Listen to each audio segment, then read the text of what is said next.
get it. Finals day, Sundown, and we're hopping into Europe. Top 50 players remain, 28 duos. Your elimination leaders are on the right. In Mongrel, 4 eliminations. Monkey there with 2. Duq's with 2. Zypan with 1. And Ritz face with 1. An unstoppable duo. We saw them terrorize lobbies yesterday, and I'm hoping for a repeat performance as Kato gets knocked, trying to make his way to safety, but Mongrel says, I am king of the skies. Nice try, friend. Yeah, picking that one up. A great knock from there. It'll be interesting to see if they convert on it. Now, I want to keep a reminder and keep an eye on that bottom right-hand corner. You see how they're just on the edge of the zone, but not quite in it. They're able to take a lot of rotations and have a great angle as we jump on board with Mascule and Zenik.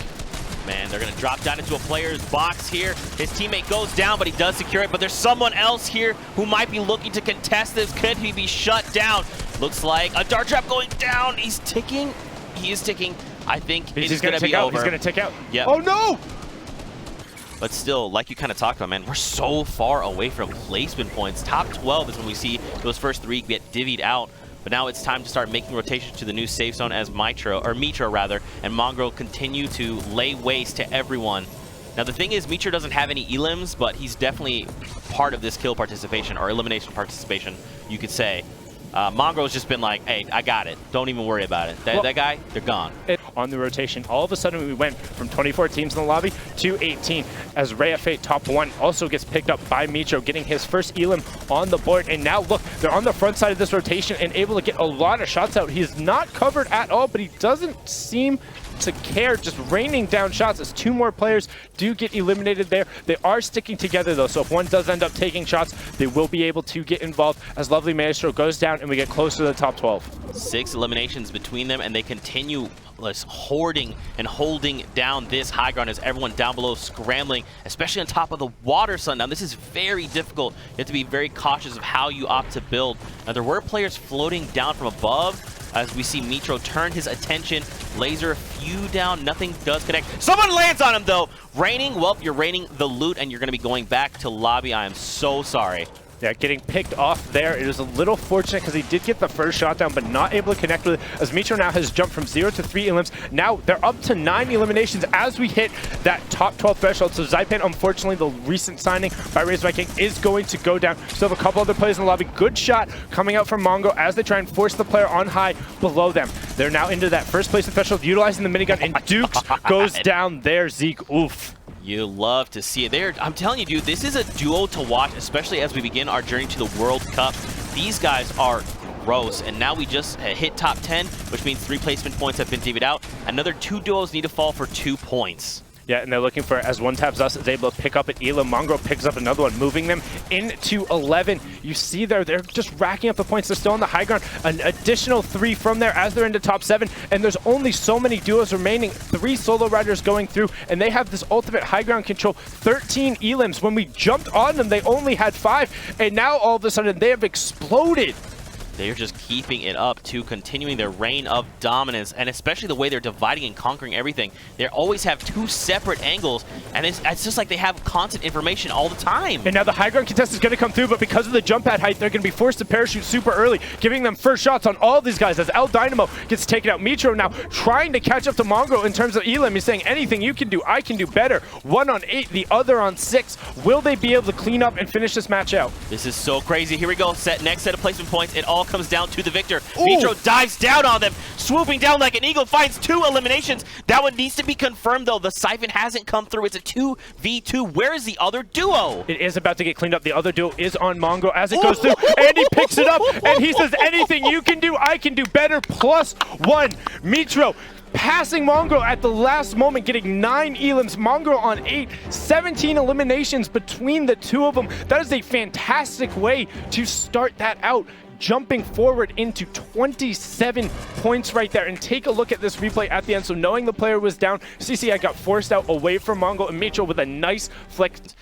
So you have to keep an eye on this block. Spion and Wazito. They're going to hope to run up other people's builds as they figure it out. But very quickly, once that Polar Peak overhang gets above you, it's incredibly difficult because there's so many players trying to find the edge spot. And now you see 1, 2, 3, 4, 5, 6 players are about to go down to Mr. Mountain, and they're just hoping to get any tags on any opponents they can, as unfortunately they all fall. The Elim leader has got to be the Mountain at this point, as so many players end up going down. So few able to make that rotation. 7, 8 falling now to the Storm on that, as players are trying to get out and pick up whatever amount of Elims as they can. They have to be close to that top point situation. We just went from 28 duos to 16 in such a small span of time. That one long rotation, if you didn't have utility, you were in a tough spot. But now Pepper and Harmy trying to find the right amount of space, and I do apologize for the dynamite in the ear. That is one of those bugs we were talking about, where if somebody procs it, it will stick around. Something we're working on cleaning up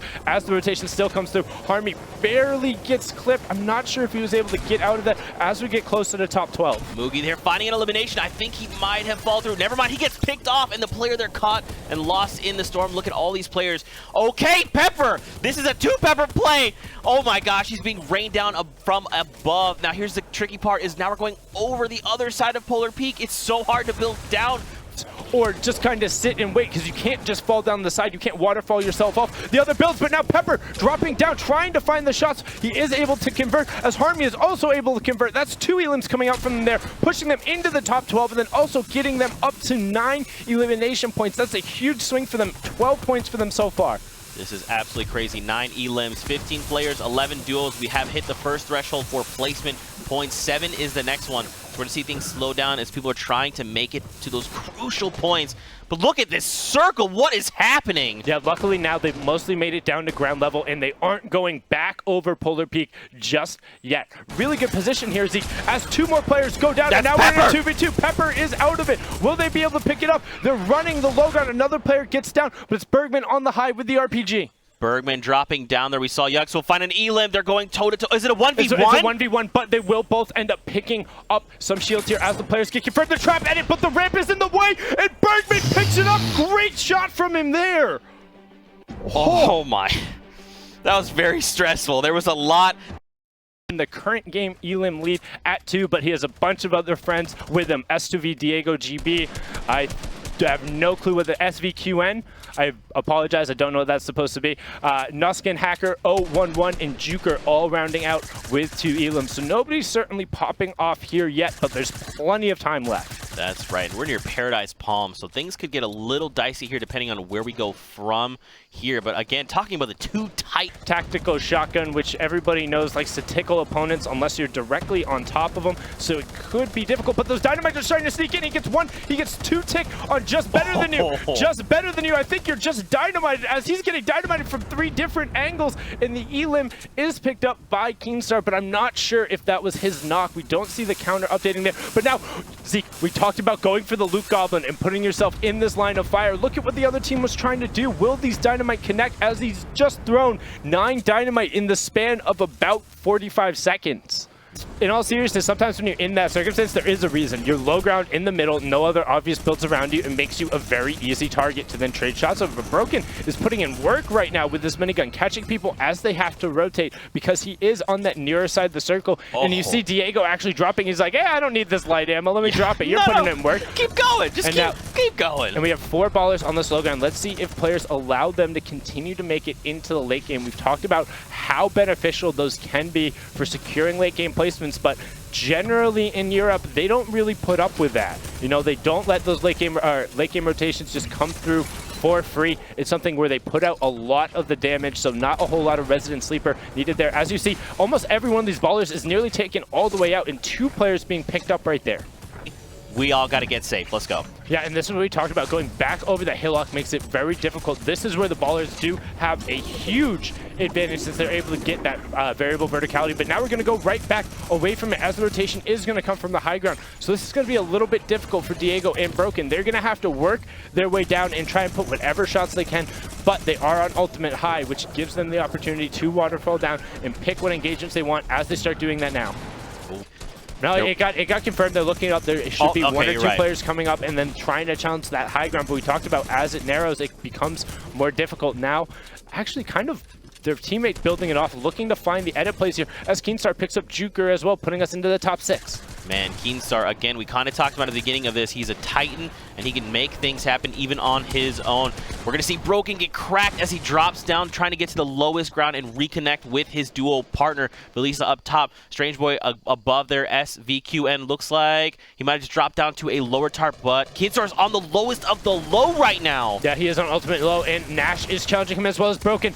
It looks like Diego was the one who was actually able to pick up that Elim. Now Keenstar is pinned against the Storm with the other duo directly in front of him. Keenstar trying to push out. Doesn't look like he has a ton of mats, but now you have Velisa being forced down from the high ground by SVQN. Stangboy also dropping down. Keenstar gets picked up. So you've Broken and Diego on ultimate low. SVQ on ultimate high. Frag Boys in between Velisa and Stangboy putting down the campfire now. This is incredibly tense, Zeke.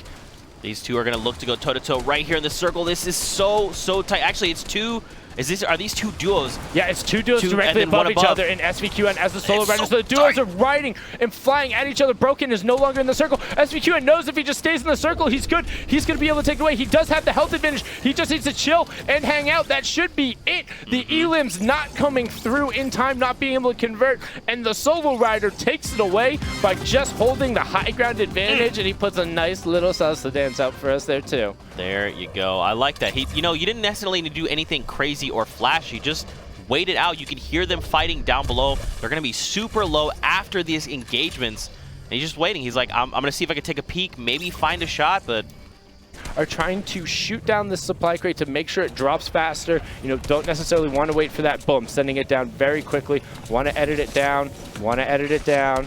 Oh, the fire comes in the box! Well, what's in the box? It is Huge George, apparently, who was trying to contest for the supply drop. Did not work out because he is going back to lobby. He also had a rocket launcher. Okay, so I was going to say, if one had come out of that supply drop, trying to see, make those placement points and then make things happen. Yeah, Naruhito goes down, but Garmu picks up Huge George, which means Garmu now should be up towards ultimate high as you hear rifts going off, and we start to rotate back away from the mountain. A good edit coming out, and Minor Schwan going down as Huge George gets the confirmation onto Naruhito as well. Purge picking up another Elim, pushing us inside of that top 12. Now, he did get the placement points, right? We're in that top 12 placement, so 7 is the next threshold, but this is going to be quite the uphill battle to fight as he catches Lazo there walking through. Now he has to find the mats. He needs the mats. He's more worried about his life, which is the right call, but still no builds. He's going to try and find shots here. 78 of 50 to follow. This player is low. Can he find it? This is a different player, and he finds Jonathan there. And he does have mats, but it's only a handful dropping this player.